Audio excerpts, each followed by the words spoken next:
Hello everyone, welcome to proxy Gyan. Brucellosis. Currently हम इस word को न्यूज़ में सुन रहे हैं, ब्रूसेलोसिस। क्यों? हाल ही चाइना में 6000 लोग इस बैक्टीरियल डिसीज से इन्फेक्टेड पाए गए हैं। तो ब्रूसेलोसिस क्या है, इसका ह्यूमन टू ह्यूमन ट्रांसमिशन होता है या नहीं, इसके चांसेस है या नहीं, इसका कोई ट्रीटमेंट है या नहीं, तो इसका हम कंप्लीट एनालिसिस इस वीडियो में देखेंगे। तो ये जो न्यूज़ है कि चाइना में करंटली 6000 लोग इस बैक्टीरियल डिसीज से इन्फेक्टेड पाए गए हैं, तो इस न्यूज़ को हमारे जो वेरियस सोर्सेस हैं जैसे कि times of India, global times, इनके द्वारा यहाँ पर कंफर्म किया गया है कि हाँ, हाल ही चाइना में 6000 लोग इस बैक्टीरियल डिसीज से इन्फेक्टेड पाए गए हैं। सो एज वी नो कि जो वर्ल्ड है ऑलरेडी नोवेल कोरोना वायरस से सफ़र कर रहा है।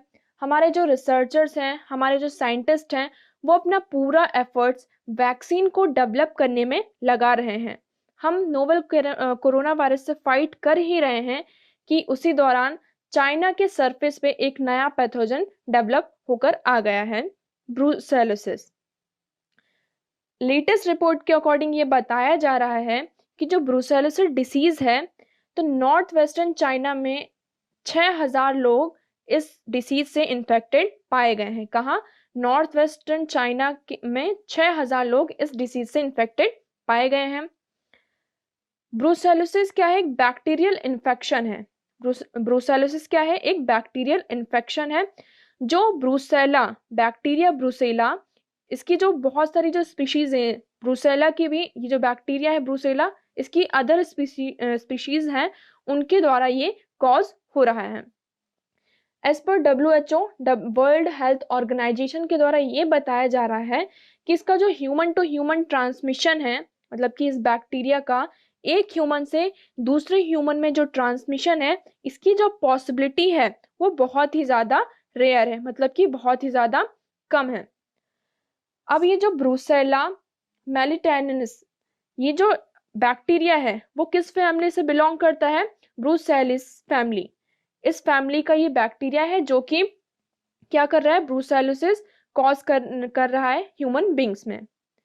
ये कैसे स्प्रेड होता है? ये एनिमल्स से ह्यूमन बींग में स्प्रेड होता है। अगर कोई एनिमल है, फॉर एग्जांपल कैटल, डॉग, अगर उसको उसमें ये बैक्टीरिया है, ब्रूसेला बैक्टीरिया है, तो ये कॉज कर सकता है ह्यूमन बींग में। मतलब कि ये ह्यूमन टू ह्यूमन ट्रांसमिशन नहीं है, ये एनिमल टू ह्यूमन ट्रांसमिशन है।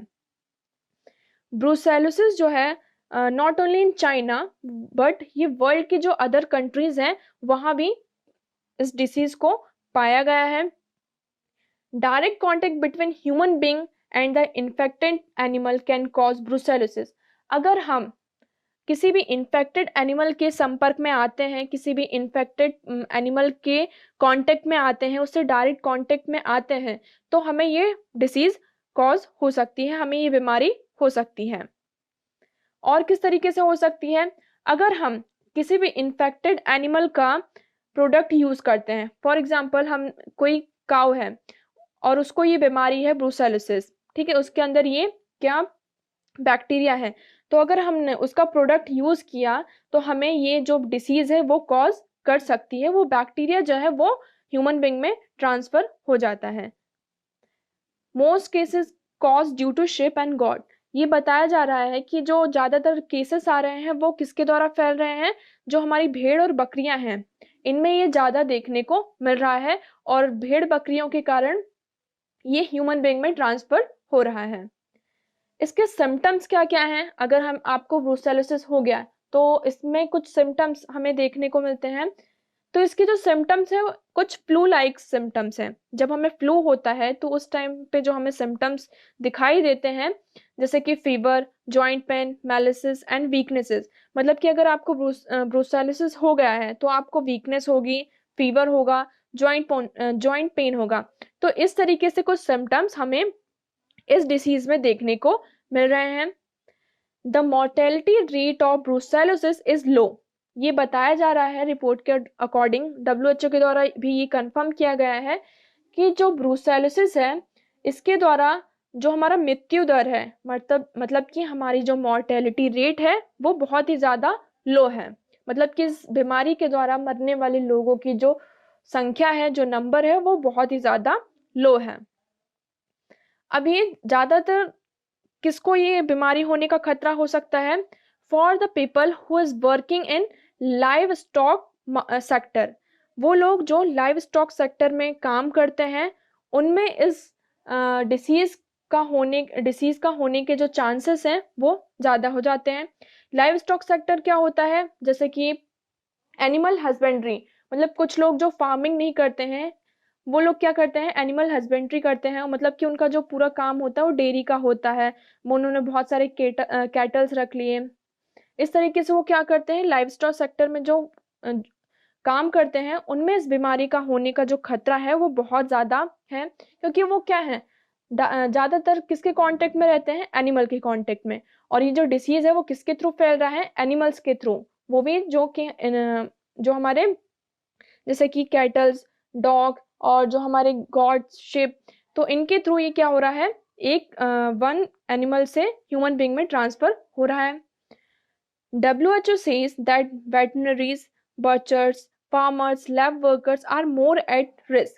WHO ने ये बताया है, WHO के द्वारा ये कंफर्म किया गया है कि जो हमारे फार्मर्स हैं, बचर्स हैं और जो हमारे लैब वर्कर्स हैं, जो कि ज़्यादातर एनिमल्स की कांटेक्ट में रहते हैं, तो उनको ज़्यादा रिस्क है इस डिसीज़ को होने का, क्योंकि जैसा कि हमें पता है ये एनिमल टू ह्यूमन ट्रांसमिशन है, और आप ज़्यादातर एनिमल की कांटेक्ट में रहेंगे तो आपको इस डिसीज़ का होने का जो खतरा है वो बढ़ता है। Being expose to placenta, urine, अगर हम कोई भी इन्फेक्टेड एनिमल के यूरिन के कांटेक्ट में आते हैं, अगर उनसे हम एक्सपोज होते हैं, तो जो इस ब्रूसेलोसिस है, इसके जो चांसेस हैं वो बढ़ जाते हैं। अब हम ट्रीटमेंट के बारे में देखते हैं कि इसका कोई ट्रीटमेंट है या नहीं। तो this disease is treatable with the help of antibiotics. ये जो डिसीज है ब्रूसेलोसिस, इसको हम क्या कर सकते हैं, इसका ट्रीटमेंट है, जो मतलब कि जो एंटीबायोटिक्स आती हैं, तो हम इनकी हेल्प से इस डिसीज को ट्रीट कर सकते हैं, इसको हम ठीक कर सकते हैं। For prevention of this disease, अगर हमें इस डिसीज से बचना है, तो WHO ने ये, मतलब कि जो वर्ल्ड हेल्थ ऑर्गेनाइजेशन है, उन्होंने ये रिकमेंड किया है कि vaccination of animals should be done. मतलब कि जो आपके एनिमल्स हैं उनका वैक्सीनेशन ज़रूर से ज़रूर करवाएं, ताकि वो इस बैक्टीरिया से इन्फेक्ट ना हो। अगर वैक्सीनेशन पॉसिबल नहीं है, कुछ कंट्रीज हैं जहाँ पर वैक्सीनेशन क्या होता है, पॉसिबल नहीं हो पाता है, तो हमें वहाँ पे ये ज़रूरत है कि वहाँ पे हम लोगों में अवेयरनेस को रेज करें, अवेयरनेस को बढ़ाएं।